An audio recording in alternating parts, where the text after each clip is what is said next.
I still remember the exact sound of the clock ticking in our living room the night everything changed. It was late, almost midnight, and I was sitting on the worn-out couch that still smelled faintly of my mum's lavender cleaner. My hands were shaking as I tried to explain myself, my words tumbling out too fast, like if I could just say enough, maybe they'd understand. My dad's face was hard, his jaw set, like he'd already made up his mind before I even opened my mouth. My mum wouldn't even look at me. She kept her arms folded tight across her chest, like if she let them loose she might actually feel something. I grew up in that house believing that family was supposed to mean unconditional love. That's what they always said when I was little, when I'd come home crying, 'cause kids at school teased me for being quiet or awkward. Family first, always, my dad used to say as he ruffled my hair. I clung to those words that night, but they didn't mean anything anymore. It started because of one choice I made. Not something criminal, not something shameful like they painted it, but something that mattered to me. I had decided to drop out of the college they picked for me and pursue something they never considered a real career: art. For years, I had been suffocating in lecture halls, filled with numbers and business plans that felt like another language, something that belonged to my dad but never to me. I wanted to paint, to sketch, to create things that felt alive. I wanted to breathe, without feeling like I was disappointing someone every second of the day. That night, I told them I couldn't live like that anymore, that I was leaving business school and moving in with a friend across town so I could work on building a portfolio. My dad's voice was cold, clipped, like he was cutting me out with each word. "If you walk out that door, you are no longer our daughter." Just like that. Years of birthdays, holidays, laughter around the kitchen table, erased with one sentence. I thought my mum might stop him, might remind him of the girl she used to braid hair for before school, the girl she sang to sleep when nightmares kept me awake. But she stayed silent. She just stared at the floor like the tiles were more important than me. I don't think I've ever felt more invisible in my life. I remember packing that night, my old suitcase barely zipped shut with my clothes crammed inside. I took the sketchbook I'd hidden under my mattress, pages full of drawings I was too afraid to show them. My hands shook as I zipped it into the front pocket because it felt like the only piece of me I was allowed to take. When I carried my bag to the door, I turned around, hoping, praying they'd stop me, that maybe my dad would soften, or my mum would call my name, tell me they loved me no matter what. But there was nothing, just silence, the tick of that clock, and the faint hum of the refrigerator. I stepped outside, and the air felt colder than it should have in June. I didn't cry until I reached the end of the street, where the porch light from our house was just a small, blurry glow behind me. That was the night my parents disowned me. And at the time I thought I had lost everything. The first days after I left were a blur of fear and shaky independence. My friend Jenna had cleared a corner in her small apartment for me, a futon pushed against the wall, a thin blanket folded neatly on top. It wasn't much, but it felt like freedom. I remember sitting cross-legged on that futon the first night, staring at the ceiling, the paint chipped in places, and feeling both terrified and alive. I had no real plan other than proving to myself that I could stand on my own without the safety net of my parents, money or approval. Jenna worked long shifts at a cafe, and she helped me get a part-time job bussing tables in the evenings. The pay was nothing glamorous. My sneakers always smelled like spilled coffee and grease by the end of the night, but it was honest. It was mine. During the day, I sketched. I'd sit by the window with the little light that came through, the sound of traffic floating up from the street below, and I'd draw until my hand cramped. I filled page after page, sometimes with people I saw on the bus, sometimes with memories I couldn't shake, like my mum's hands folding laundry, or my dad's shadow in the doorway of my childhood room. The hardest part was the silence. I used to call my mum every day, even if it was just to tell her something small like a grade on a test or a funny story from class. Now every time I picked up my phone, my chest tightened. I scrolled through old texts, reread the messages where she'd sign off with a heart emoji or love you. It felt like they came from another lifetime. I tried calling once. It rang and rang before going to voicemail. I didn't leave a message because I didn't know what to say. "Hi Mum, it's me, the daughter you no longer claim." That silence was louder than anything. Nights were the worst. Lying there on the futon, I'd stare at the shadows, the streetlight cast on the wall, and think about the house I grew up in, the warmth of our kitchen, the smell of Sunday pancakes, the creak of the stairs when I'd sneak down late at night. It was like grieving a family that was still alive but dead to me, and yet beneath the ache, there was this stubborn flicker of determination. If they didn't want me because I chose myself, then I had to make that choice worth it. I poured everything into my art. I researched local galleries, community classes, even free meetups where artists critiqued each other's work. I was terrified of being judged, but every time I showed a sketch and someone nodded, really saw it, I felt a piece of myself come back. It wasn't easy. Rent was late more than once, and Jenna and I lived off dollar store pasta and instant noodles more times than I could count. My hands cracked from washing dishes at the cafe sink. My back ached from carrying trays, but I kept telling myself that this was temporary. One night, after a particularly long shift, I came home to find a small envelope slipped under the futon pillow. Jenna had left me a note. "Proud of you, don't give up." I cried reading it, because while my parents had turned their backs, someone still believed in me, and that was enough to keep me moving forward. There was one afternoon, a few months into this new life, when everything hit me harder than usual. I was walking home from the cafe after a double shift, my sneakers sticking to the sidewalk from spilled soda, and my uniform shirt still damp from sweat. The sun was setting, that kind of orange glow that made the cracked pavement look almost golden, and I passed by a family on their porch. A little girl, maybe 6 or 7, was showing her mum a drawing she had made, waving the paper in excitement. The mum leaned down, kissed her head, and pinned the paper to the wall by their door. I froze. It was like someone had pressed on a bruise I'd been trying to ignore. I thought of the dozens of drawings I'd made as a child that my mum used to stick on our fridge with colorful magnets. Flowers, animals, scribbles that barely looked like anything. She'd tell me they were beautiful, even when they weren't. I used to believe her smile. That moment on the sidewalk gutted me, because it reminded me of the love that had once been so simple, so easy. By the time I got back to Jenna's apartment, my throat burned from holding in tears. I locked myself in the bathroom, turned on the shower so the sound would cover me, and finally let it all out. I cried until my face was blotchy, until I couldn't tell if I was mourning what I lost or mourning the fact that maybe it had never been real. Because if love could disappear so quickly, was it ever unconditional at all? After that night I began to harden in small ways. I stopped hoping for a phone call. I stopped checking my voicemail. I told myself that if they could erase me so easily, then I had to erase the part of me that still begged for their approval. Instead, I clung to small victories. I got my first piece accepted into a local art show, just a community center exhibit. But when I saw my sketch framed on the wall, my name typed neatly beneath it, something in me lit up. People walked by, paused, tilted their heads to really look at it, and for once I didn't feel invisible.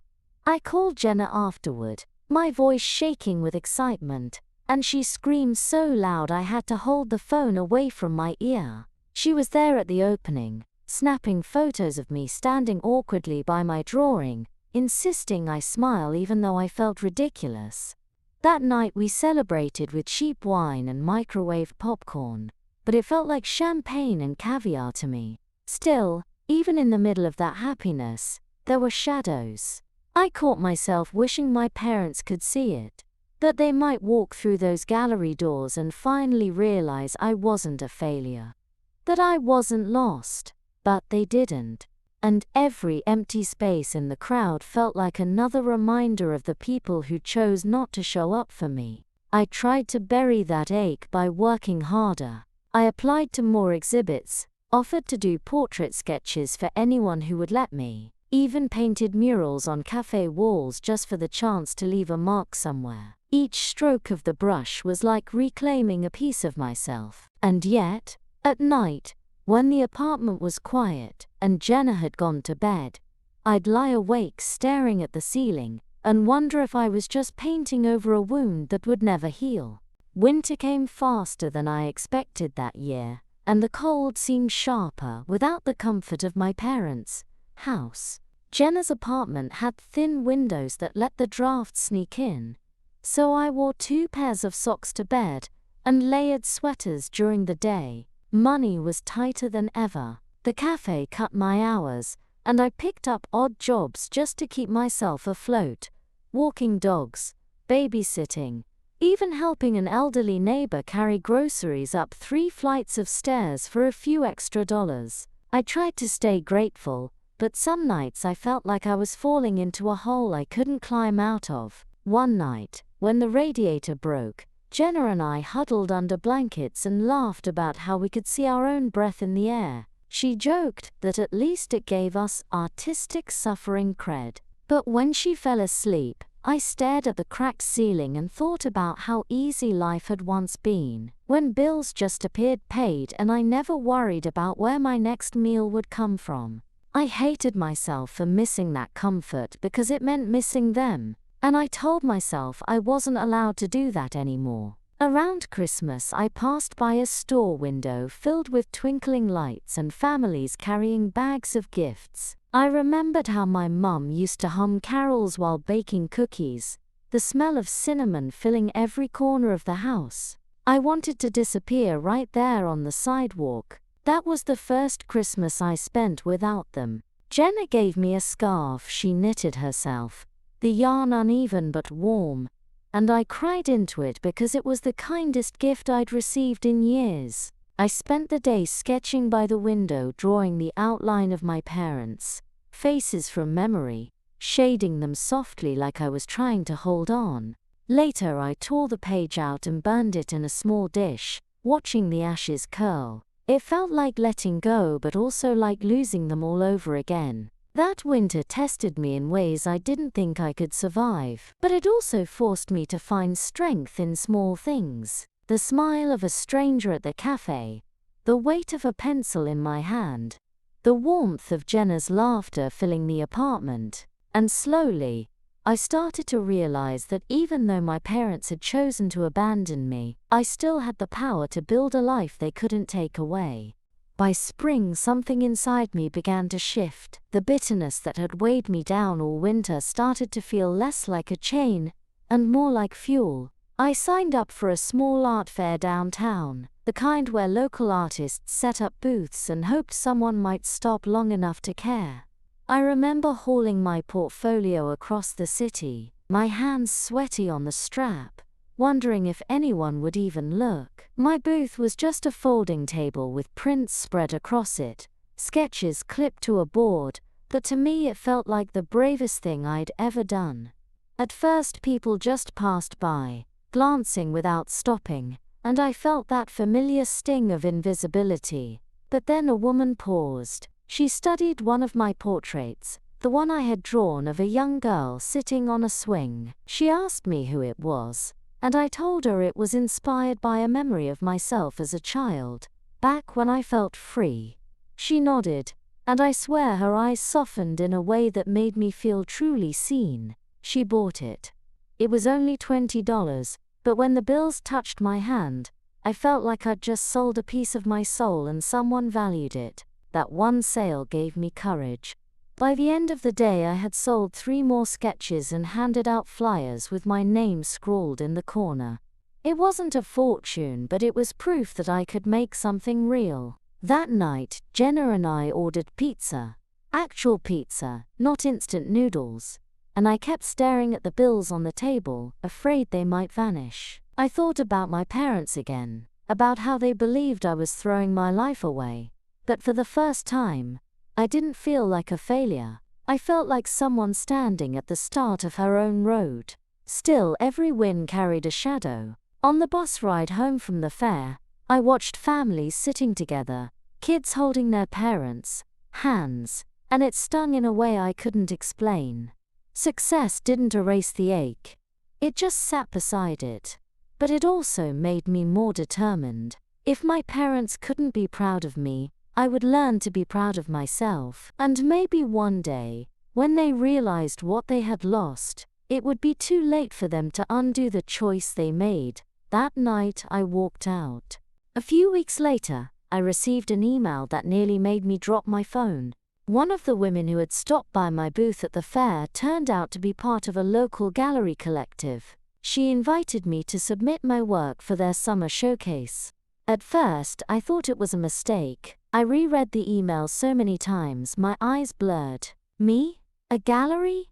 I had imagined something like that in my wildest dreams, but never so soon. I spent days preparing. Every spare moment outside of work was poured into perfecting the pieces I wanted to show. My hands cramped from sketching, my nails stained with paint, but it felt like the kind of exhaustion I could love. Jenna teased me about leaving trails of charcoal fingerprints across the apartment, but she also made sure I ate, pushed me to sleep, when I wanted to keep going until dawn. The night of the showcase, I wore a black dress I'd borrowed from her. My knees were shaking as I stood in front of my pieces hanging neatly on white walls under bright lights. People walked by, tilting their heads, whispering to one another. Every second felt like an eternity, and yet it was the most alive I'd felt since leaving home. One man stopped in front of a painting I had worked on for weeks, an image of a girl standing at the edge of a dark forest, light just breaking behind her. He stared at it longer than anyone else, then asked if it was for sale. I could barely find the words when I nodded. He bought it. The gallery cut was steep, but the moment I saw that red sticker placed next to my name, my chest swelled. For the first time in my life, I felt like I was exactly where I was meant to be. After the event, Jenna hugged me so tightly I could hardly breathe. "See?" she whispered. "You're doing it." Later that night, when I was back on the futon staring at the ceiling, the old ache returned. I thought of my parents, of how they should have been there, how they should have been the first people I called with the news. Instead, my phone sat silent on the nightstand. I didn't dial. I didn't want to hear the rejection again. Still, somewhere deep down, a part of me longed for them to find out anyway, to stumble across my name in a program, or hear it from someone in town. I wanted them to know I hadn't vanished, that I was building something beautiful out of the pieces they left behind. Not long after the gallery show, life started to feel different, like the air around me had shifted. The cafe job was still grueling, but I no longer felt crushed by it because I had something waiting for me outside those shifts. I had art that people were beginning to notice. Small opportunities trickled in. Someone asked me to paint a mural in their yoga studio. Another person wanted a portrait of their dog. And little by little I started to make money that didn't come from scrubbing tables or carrying trays. It wasn't much, but it was enough to plant hope deep inside me. And with that hope came new confidence. One evening, while Jenna was cooking spaghetti in our tiny kitchen, I admitted something to her. "Sometimes I wonder if my parents ever check in on me secretly," I said. "Like if they stalk my social media or ask about me from someone back home."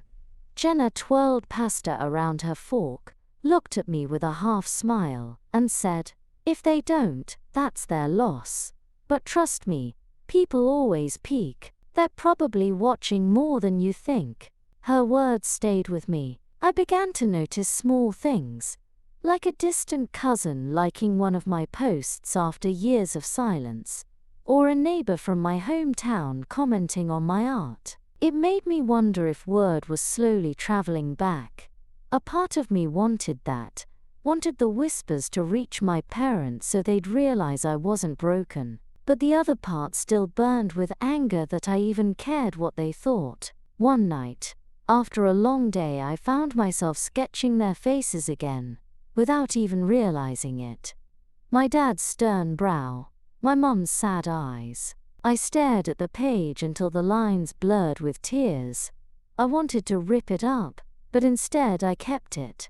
Maybe as proof that even anger can come from love. Around that time, I was invited to teach a weekend workshop at the community center. It was nothing fancy, just kids with crayons and colored pencils, but standing there, watching their little faces light up when they created something, I felt a warmth I hadn't felt in years.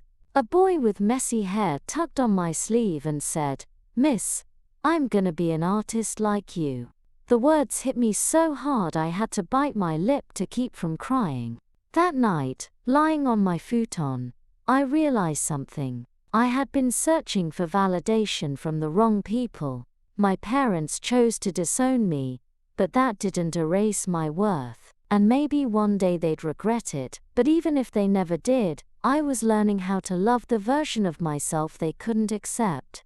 The summer after the gallery show was one of the hardest and most rewarding seasons of my life. I was balancing so much. Working shifts, taking small commissions, saying yes to every opportunity even if it left me exhausted. There were nights when my hands ached from holding brushes all day and carrying trays all evening.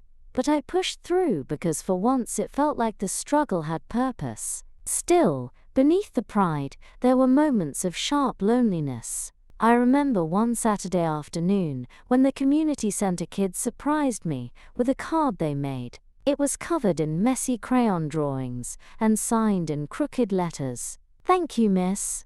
I smiled until my face hurt, but when I got home and closed the apartment door, I collapsed on the futon and sobbed. Because deep down, I wished the words "thank you" could come from my parents. That same month, I got an invitation to submit a piece for a regional showcase. It was bigger than anything I'd done before. Real critics, real galleries, even local press. I poured myself into creating something that felt honest. A painting of a girl standing in a storm, holding an umbrella that was half broken but still shielding her. It was messy, imperfect, but it was me. On the night of the showcase, I stood in front of my work, my heart pounding so hard I could hear it in my ears. People lingered. Some whispered. A woman approached me and said, "Your piece feels like survival." I'll never forget that. She didn't know my story, but she saw it in the brushstrokes. That night, I didn't win any awards, but I walked away feeling like I had finally claimed a place in the world.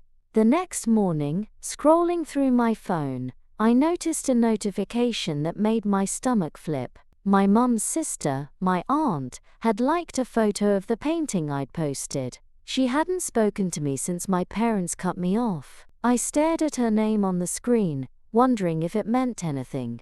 Was it just a casual click? Or was it a sign that my parents were hearing about me through her? The thought rattled me for days. Part of me wanted to reach out, but the fear of rejection kept my fingers frozen over the keyboard.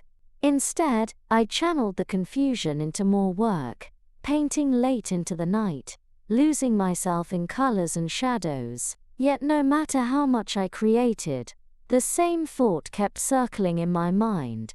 If my parents ever did regret disowning me, would I even want to let them back in? It was almost a year since I had walked out of my parents' house when the first real sign came.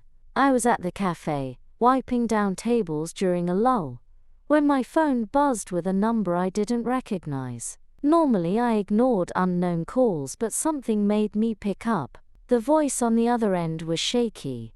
It was my aunt. She said she didn't want to get in the middle of family business, but she thought I should know my mum had asked about me. Apparently, she had seen a picture of my artwork in a local paper. Someone had written a small piece about the regional showcase.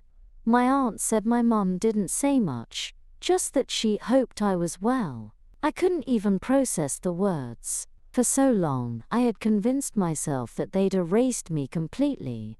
And now here was proof that maybe they still cared, even if they'd never admit it. That night, I lay awake staring at the ceiling, torn between anger and longing. If she cared, why hadn't she called me herself? Why hadn't she stopped Dad that night when he told me I wasn't their daughter anymore? I wanted to scream. I wanted to cry. But instead, I sketched. I drew my mom's face from memory, the way she looked when she was younger. Her smile soft and real. Then I drew over it, layering shadows, making her eyes distant and unreachable. When I looked at it afterward, it felt like both a wound and a release. A week later, I got a message request on social media. My cousin had sent me a photo from back home. It was of my parents' fridge, and on it, taped with a magnet shaped like a sunflower, was a clipping of the article about me. My hands shook as I stared at it. For years, that fridge had been my gallery as a child. Now, after everything, my work was back on it. But instead of joy, I felt fury bubbling up. They were proud enough to display me in private, but not brave enough to pick up the phone. I told Jenna, and she looked at me quietly for a long moment before saying, maybe that's their way of saying they're sorry, even if they can't admit it yet. I wanted to believe her, but deep down I knew, sorry would never erase the night they let me walk out without stopping me. Sorry would never erase the months of silence, and if they really regretted it, they'd have to do more than just clip an article to a fridge. The day my parents finally reached out, it was almost surreal. I was in the middle of painting, my hands smeared with cobalt blue, when my phone buzzed with a text message from an unknown number. My heart stuttered when I read it. "This is Mum, can we talk?" For a long time I just stood there, brush in my hand dripping onto the floor, staring at the screen. I had dreamed of this moment in so many different ways, sometimes angrily, imagining I'd reject them the way they rejected me, sometimes tenderly, imagining hugs and tears and apologies. But when it actually came, I felt numb. I didn't reply right away. I left my phone on the table and paced the apartment, my chest tight, my thoughts racing. Jenna came in, saw my face, and didn't even need to ask. She just whispered, "It's them, isn't it?" I nodded. For 2 days I didn't answer. I went to work. I painted. I ate in silence, but inside I was in a storm. Finally, late at night, I texted back, "What do you want to say?" Her reply came quickly, "We miss you. Can we meet?" I laughed out loud, bitter and sharp. Miss me? After a year of silence? After disowning me like I was trash to be thrown out? Still, against my better judgment, I agreed to meet. We chose a neutral place, a diner halfway between my city and their town. The day of the meeting, I wore the scarf Jenna had given me that first Christmas without them, like armor. My stomach was in knots as I slid into a booth and waited. When they walked in, it was like time froze. My dad looked older, more tired. My mum's eyes found me instantly, glassy with tears. For a long moment none of us spoke. Then my dad cleared his throat and said, "You look well." The words felt small, almost insulting after everything. My mom reached across the table, her hand trembling, but I didn't move mine to meet it. They stumbled through apologies, saying they'd acted out of fear, that they wanted me to have a stable life, that they thought I was making a mistake. My dad even admitted, I didn't know how to handle it, so I handled it badly. The whole time, my chest ached with conflicting emotions. This was what I had wanted, to hear them say they were wrong. And yet, it felt too late, like a bandage slapped over a scar that had already formed.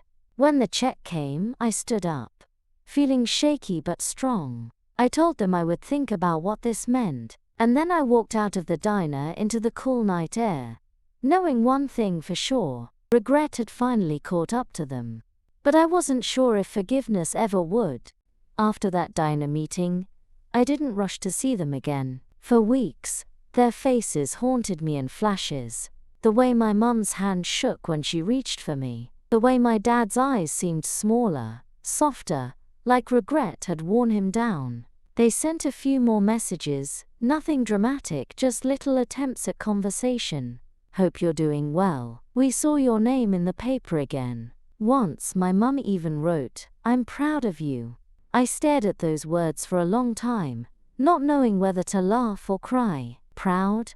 Where was that pride when I was packing a suitcase in silence, begging for a sign that they still loved me? I wanted to scream at them, to tell them that their late pride was useless now. But I also couldn't deny the small warmth those words left in my chest. Jenna told me I didn't owe them anything, and part of me believed her.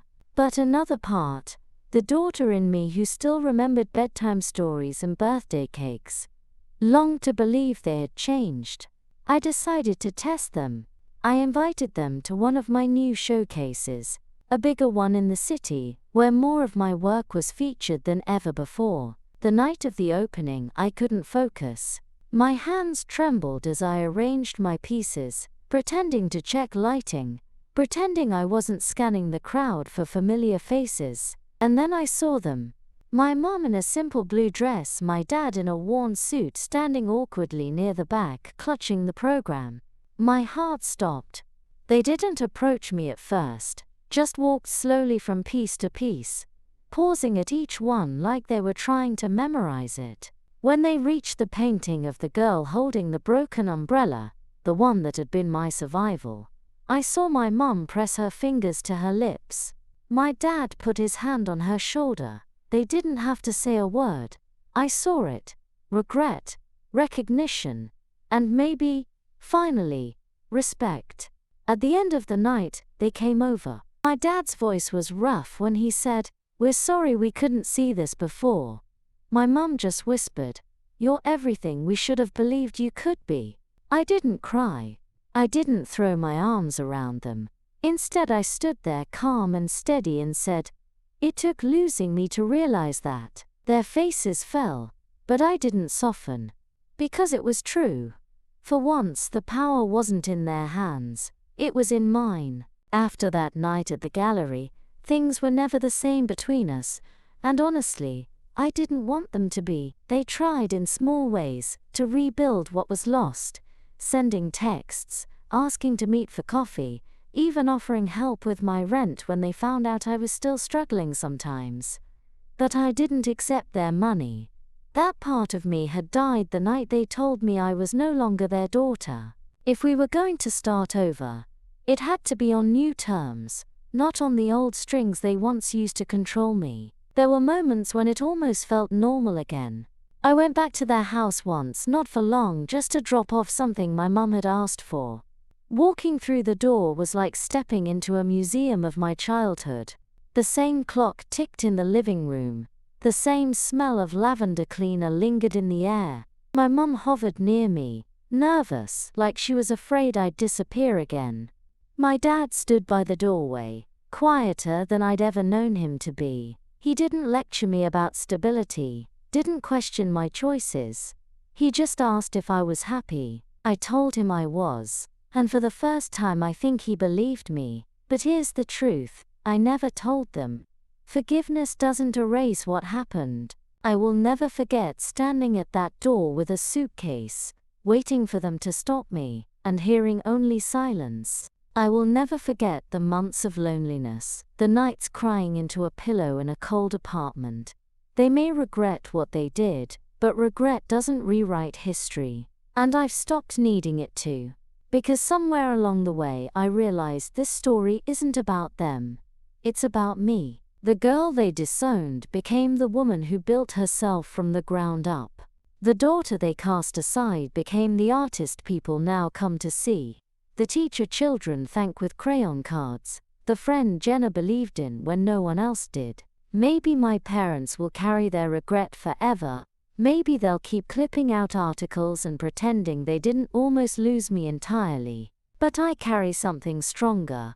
Proof that I didn't need their approval to become whole. And if I'm honest, there's a part of me that's glad they lived to regret their choice.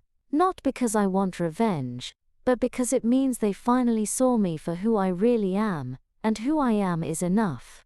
More than enough. I walked away from their house that last visit with my head high, my heart steady. They had disowned me once, but in the end, I reclaimed myself. And that's the one thing they can never take away again.